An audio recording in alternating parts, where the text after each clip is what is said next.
that is on.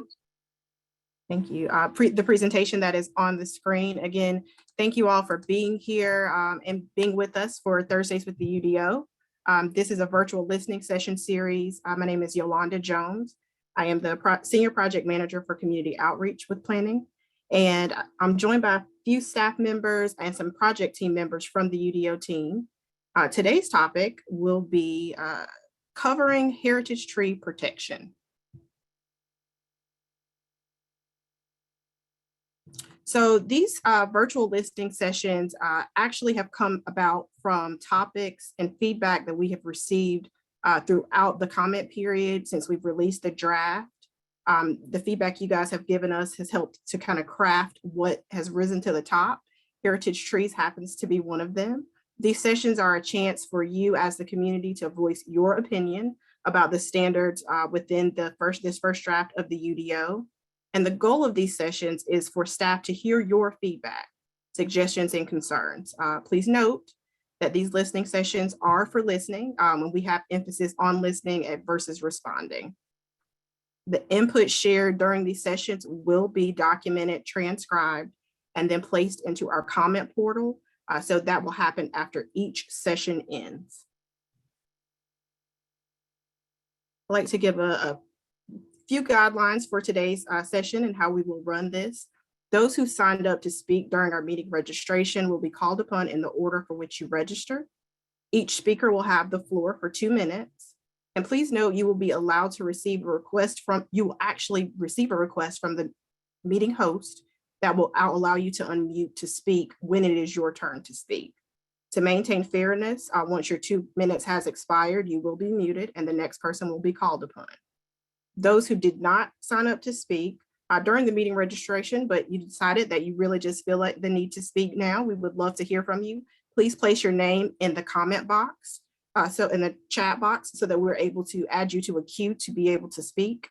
Once the queue has been cleared, once those who have pre-registered have spoken, the queue is cleared. Attendees may request to speak again if we have time permitting. We encourage attendees to share your opinions in an honest and please be civil in a civil manner. And again, our emphasis today is on listening versus responding.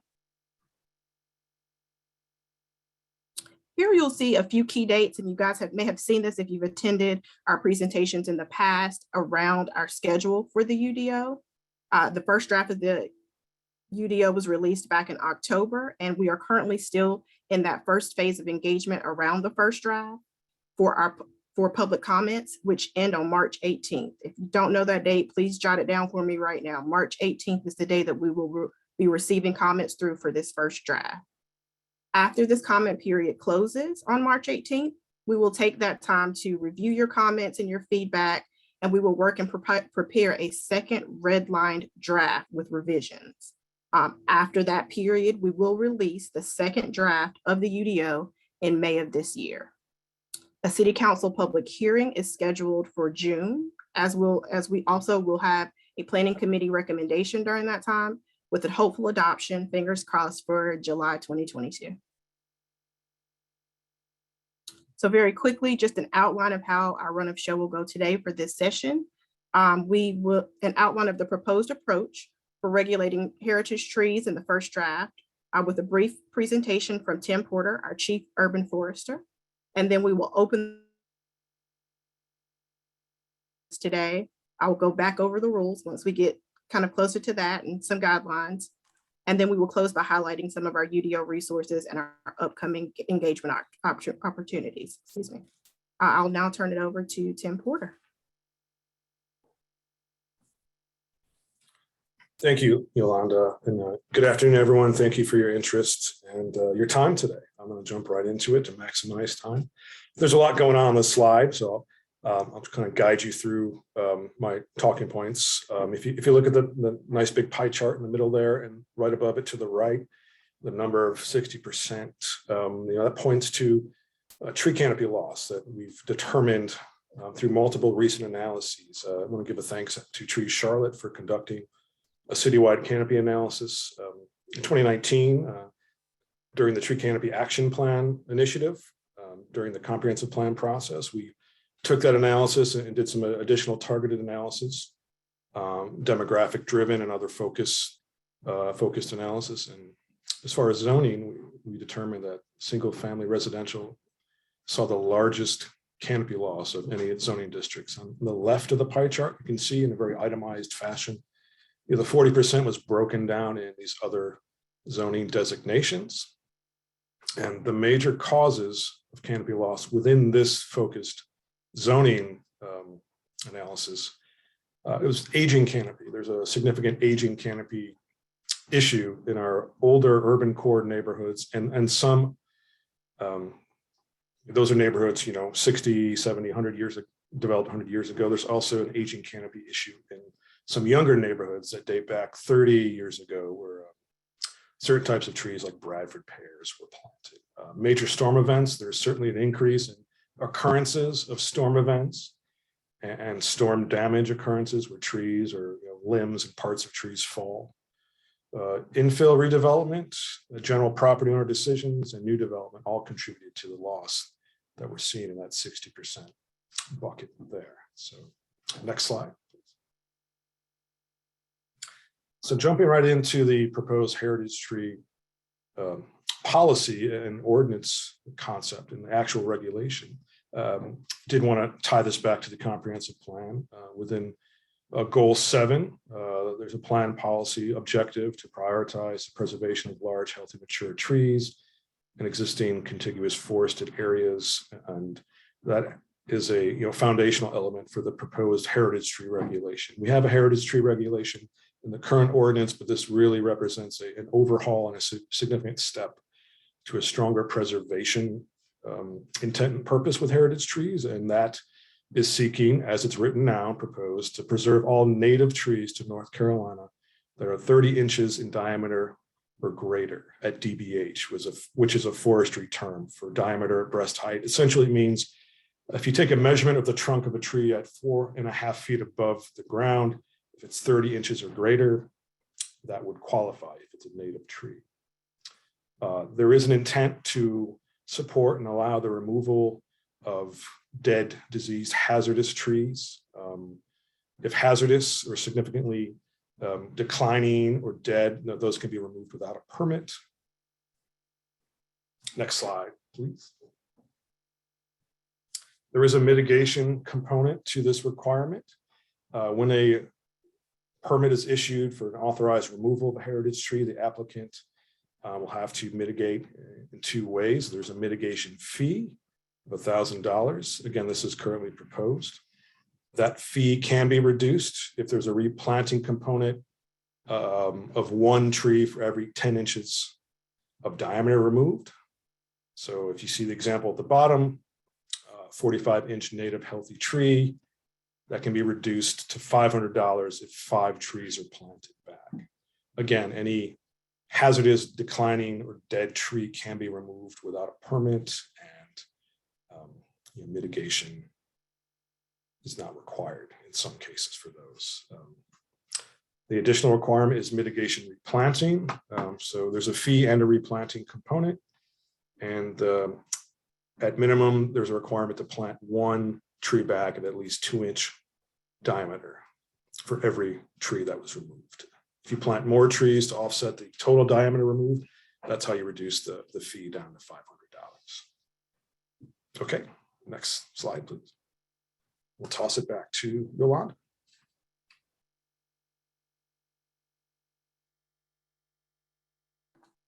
Thank you, Tim. So we will open our public forum for you guys to speak. I just want to reiterate that each speaker has the floor for 2 minutes. You will receive a request from the meeting host. It should pop up on your screen. And I believe you should get something if you're on the phone that will allow you to unmute yourself for the time that you will be speaking. And to, again, maintain fairness, we will mute you at the 2-minute mark once your time has expired to move on to the next person. And those, again, who would like to speak but did not sign up prior to this beginning may drop your name in the chat and we will add you to the queue to be able to share your thoughts as well. So our first speaker for today is Bradley Cotto. Bradley, are you with us? Yes, can you hear me? Yes, we can. Thank you. Mr. Cotto, please go ahead and share your thoughts. All right. Well, I had a question for the residential, I guess, side of things, and then I'll talk a little bit, I guess, about the commercial as well. But one thing I had a question about. So if there's a homeowner who has a tree on their property and it's either dead, dying, or diseased, obviously you can tell. Well, most people can tell when a tree is completely dead and is posing a hazard. But if the tree is still alive, is it going to be necessary for the homeowners to hire an arborist, someone who's certified to be able to tell if the tree is even a hazard or not? That would be one of the questions for the removal of the heritage trees for that. And on the commercial side, just kind of a general statement. Witnessed, a lot of change in the last 30 years or so in Charlotte. And I think that it's great that we're doing a lot of things to try to promote a greener, environment and world for us to live in. It's just, are we going to privatize? Are we going to regulate? Is it going to be a combination of both? We're losing a lot of canopy, and I see it a lot in the commercial setting. I know the studies show that it's also on the residential side, but what are the requirements? I think it's 15% for the tree save area. Is there no way to maybe increase that to 25% or so? It just doesn't seem like 15% is quite enough, but I'll just close it out at that. Thank you. Thank you, Mr. Cotto.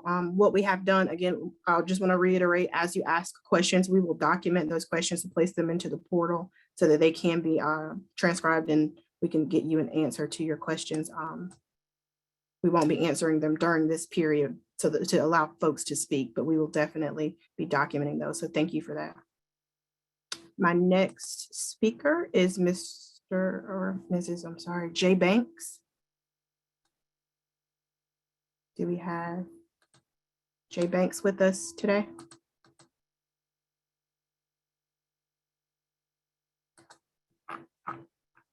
A second, we want to be sure that we allow fairness. Okay, the very next person that I have on the list is Carla Knott. Is Carla with us today? Yes, I am. Hi, Carla. You are up on the deck. We'd love to hear from you. Okay, well, since I don't expect to get a response, I've already put in several comments. My question remains. Most of the comments are responded to as TBD. And I think it's imperative that you tell the public when the TBDs will be answered. For them to be answered the week before a city council vote would be inappropriate. A simple one. This happens to be the only section, Article 29, that the chief urban forester has no designee. Seems as simple. I would know that by now, but I'm not getting that answer. So I can't put in more comments until I know the answers to some of these questions. I also want to comment that I have been told via the printed responses to date that you can be denied a permit to remove a tree on your property, and I see no nexus for a denial. So again, I think we, the public, deserve to know when we can't take out our own private trees. Okay. I read the ordinance back section, Article 40 or 39, and it says $20,000 fine for taking out a tree without a permit. But I have a response that says it's not $20,000. We, the public, deserve to know when it's not $20,000 or when it is $20,000. I will continue to submit comments on your portal. I would just asking, please respond to us, something besides TBD. That is not a very helpful response, and it's kind of forcing me to go back and look at it every day or so. So thank you. Thank you, Carla, for your feedback. Our very next person is Philip Gusman, Commissioner Gusman. Are you here?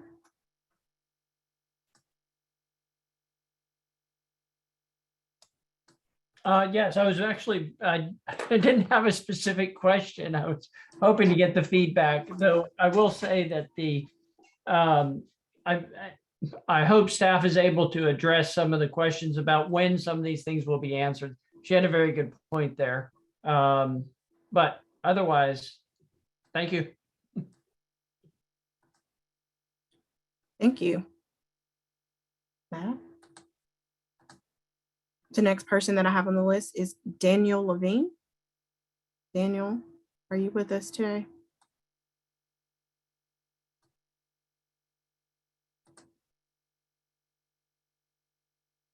Just give another second. I want to be sure. Okay. Ronald Ross. Ronald, are you with us today? Yes, can you hear me? I can. Okay. Good afternoon. My name is Ronald Ross. I'm a resident of Northwood Estates Community Organization off of Beatties Ford Road. And, my community is an urban community. We lack from the beginning a lot of existing trees. Our tree canopy in our neighborhoods are decreasing as well because of new development that's coming in. We have lack of space to implant new trees. And again, an aging community with aging trees. So still wondering if there's been any concrete recommendation as far as funds available to assist those that may not be able to have resources to have trees inspected, et cetera, removed and so forth. And also, as far as like to know to the community, what is the benefit of the mitigation fee? And, if it's going into a fund or whatever, how is the community, the immediate communities that are affected involved in the disbursement of those funds, or how are those funds going to be utilized? And basically that's all that I have to I'd like to be responded to. But thank you. Thank you, Mr. Ross. Thank you. Up next, we have Charlie Welch. Charlie, are you with us today? Yes, I am. Can you hear me? Yes, I can hear you. Perfect. Thank you, Yolanda and Tim, for doing this. I have lived in Charlotte a long time. I probably shouldn't say how long because it might age me, but I would say my views of the tree canopy have ranged from admiring it for 25 years, probably taking it for granted a little bit. And then, of course, recently being surprised by the loss and maybe disappointed by our collective action, if you will, to do something about it. And so I've gotten to the point where I feel like I should take some responsibility in this. I think all of us, it's kind of occurred on our watch, and it's all of us' duty to do something about it. So thank you for putting this together. I support the new protection program. I would go as far as to say, if we extended it to trees smaller than 30 inches, either 20 or 25, I think that would be reasonable as well. And I appreciate Tim's comments about the mitigation fees. I know we have to do that, but I would say those are not really commensurate with the loss of a 30, 40, 50-inch caliper tree. If I understood that right, replacing a 50-inch tree with 5 2-inch trees, that doesn't seem to be, again, kind of a reasonable trade-off. I'd also add, I am serving as the president of the Myers Park Homeowners Association. We're a voluntary HOA, but fortunately have very strong support, strong membership. And one of our biggest issues and concerns is the loss of our trees. And Tim is exactly right. We're also part of the problem. We've had a lot of infill development, a lot of homeowners choosing to take down trees. Just last week, a new homeowner took down 2 trees, both over 30 inches. One was probably 50 inches, probably at a 100-foot tree canopy. And it's the biggest concern we get from neighbors is why did we allow this to happen? What can we do about it? So I think this is strongly needed and would encourage you to do as strong a protection as we possibly can. I think it's very important for the city. That's all I had. Thank you. Thank you, Mr. Welch. Our next speaker is Philip Martin. Philip Martin, are you with us today?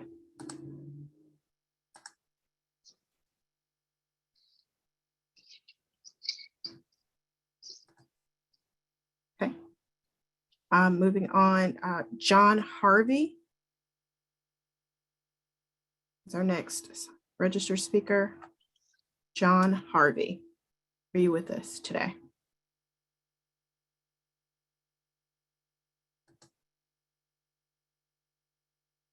Okay.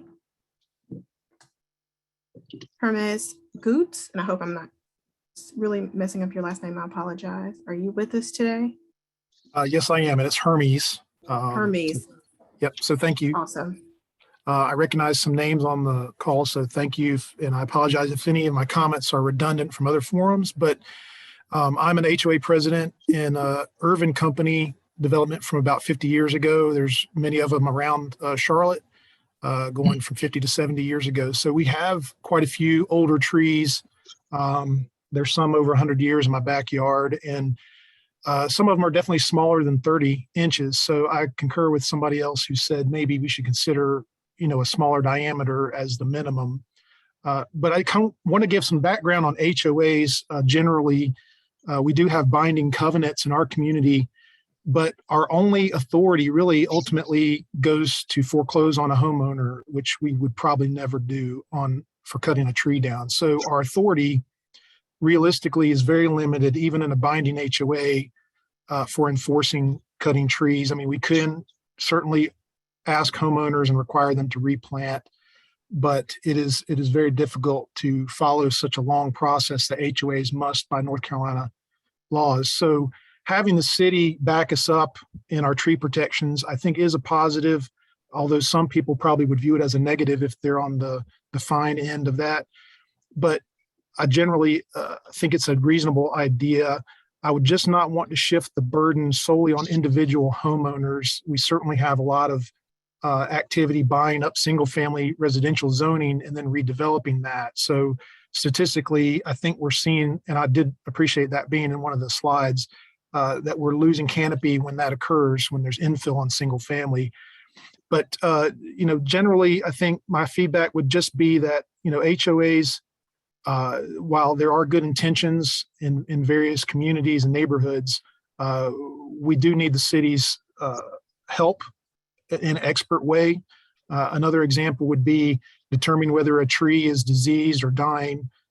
We sometimes refer our residents to the city staff, and sometimes we ask them to provide a certified arborist report, but it's not something that's easy to enforce. So we unfortunately lose a lot of trees that we don't even know were removed until long later. So the last thing I want to point out is that, we've had lots cleared before. We have very few vacant lots, but one was cleared lately, and city staff had no idea this lot was cleared. So there's not really a mechanism until somebody puts in a permit to build a new home that I'm aware of to go out and check and see if trees were all cut. And in the example I'm talking about, somebody bought a lot, cleared all the trees, and even though they knew the rules, and we told them to stop partway through, and they didn't. So there's very little we can do as an HOA. So I just think that should be a consideration, and I appreciate the general idea of this. So thank you. Thank you very much for your thoughts. That is our list of pre-registered speakers. I'm going to go back through just to be sure that we don't have anyone who pre-registered that is in the meeting now. Jay Banks. Are you with us today? Yes, I am here. I don't have anything to say. I just signed up in case something came up. Okay. Well, thank you for being with us. Daniel Levine. Philip Martin. And then John Harvey. Okay, so it looks like we can move on to folks who may have signed up in the queue. Okay.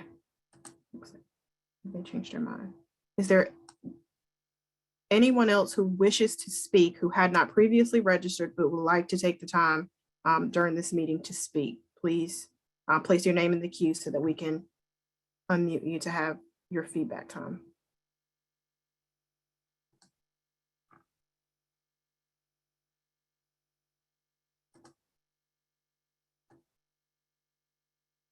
Again, the goal of this session is to hear your feedback. And again, we will enter those into our comment portal to be responded to. So we do thank you for the questions that you've given us. Those will be transcribed and entered into our comment portal for response.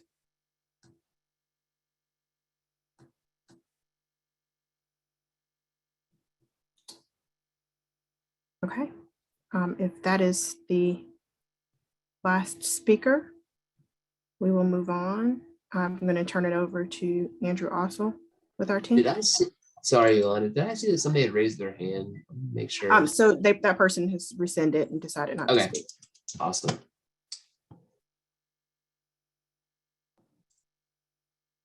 So we're going to spend some time at the end of the call here to go over the resources that we have available and future engagement opportunities. Something that we've come out with in the last month or two, and we're really excited about, is a series of videos that we're branding Choose Your Interest educational videos. And they help folks who maybe aren't familiar with the UDO or want to get a very high level sort of walkthrough of what the UDO means for existing neighborhoods, what the UDO means for new neighborhoods, so new development, in a residential context, and then existing businesses and new development. We've developed, I believe, 5 videos that each kind of walk through with video and pictures of development in Charlotte that can kind of help you set expectations and sort of what the UDO means and be a good launch off point for getting into more detailed review of the standards in the UDO and other resources. So those are available on the UDO website under the top menu item, helpful resources. You'll see a page that we've created for those videos there. The public comment portal is another key piece that if you have not engaged with this already, we really encourage you to go there. We do want to hear from you. The comments can be submitted through March 18th. So you have just about a month here to submit your comments for us to receive and respond to. So the page itself will have separate pages for you to submit comments on things like stormwater and natural resources or on the zoning districts. And so if you have a hard time navigating this page, there is a video tutorial on this page where I believe you can scroll to the bottom and find a short video tutorial where we walk you through how to submit comments on this public comment portal. And again, you can navigate to this page if you go to the top menu item listed under public comments, and there should be a drop down item for you to select submit comments. We also want to highlight future conversations like this that we're having. We really value this opportunity for us to hear from you. So far in our virtual meetings, we've done a lot of the presenting and educating folks on what's in the UDO, but I think this has been a really good experience for us to hear from the community, and we will have future presentations on other topics that have had similar level of conversation. Those include short-term rentals, neighborhood 1 zoning districts, so getting into duplex and triplex development in neighborhoods, and then also parking, another high conversation standard in the UDO. Each of these sessions will be offered at noon and then at 6 o'clock. So if you didn't get enough of this presentation and want to come back at 6 o'clock, we would be glad to have you then. But that will be the rule for all of these presentations. We'll do 2 of them each day. Want to also highlight that all meeting recordings and slides and chat transcripts are posted on the UDO website. There's a sort of a page for virtual meetings, and there we host all the recordings from past meetings. So there's a lot of information there. If you missed a previous session, I'd encourage you to go back and watch some of the previous presentations we did. And with that, we'll just say thank you, and we appreciate the time that you all committed today to come out and talk about heritage trees. Please continue to engage with us on this topic. We will certainly keep folks updated and abreast of any updates or changes that are coming in the second draft, but we appreciate your time today and look forward to continue to engaging with you on this.